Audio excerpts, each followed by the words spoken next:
Ron, good to have you with us this morning. Ted Cruz currently trailing Rubio in Florida, the latest polls there. But we know that the campaign has opened 10 offices across the state trying to keep Rubio from winning his home state. Obviously not subscribing to this plan that we heard from Governor Romney earlier this week.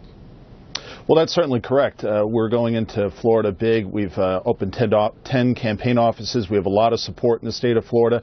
And Marco Rubio is very weak there. If you contrast where his polling numbers are in the state of Florida, down 16 points versus Ted Cruz's performance in his own state, where he won by 17 points. That's a 33-point difference between how the candidates fare in their own state. We see that there's an opportunity for Senator Cruz, and we're going to take advantage of that.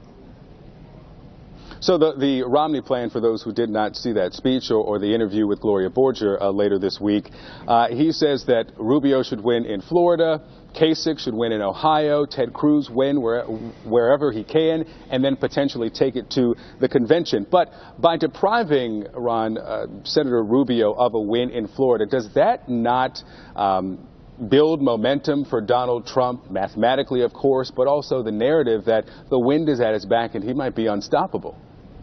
Well, the first thing is that Donald Trump is not unstoppable. He has a little over 300 delegates right now. You need 1,237 in order to win the Republican nomination. There are many, many delegates out there yet to win. And the way that you defeat Donald Trump is by defeating Donald Trump with the voters.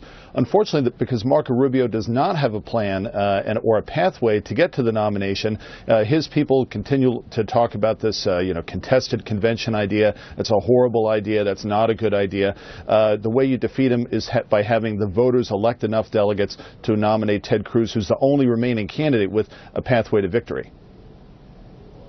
All right, so Ron, there are voters heading to the polls in Louisiana, to caucuses in Kansas, Kentucky, and Maine today. Where will Senator Cruz do well? Well, we're going to do well throughout these states. These are all proportional states. Any state that votes before March 15th has to award their delegates proportionally. We have opportunities to pick up delegates in all of them. Well, let's see tonight. We're not going to get into the curtain raising. I get asked this a lot, but we're not going to name individual states. We're competing in all of them. We have strong volunteer organizations throughout them. Senator Cruz is campaigning today throughout these states as well, and we have volunteer teams on the ground. So all of these states, every single state that is coming up, including all the markets and beyond, none of them are bad for us. We have opportunities in all of them. We're going to win some. We're going to do well in others. So this is an aggressive campaign. Our campaign from the very beginning has been to compete in all 50 states, and that's what we're doing.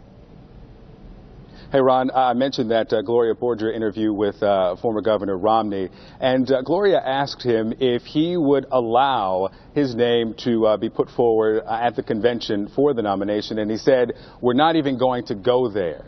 Anything short of a no is a maybe.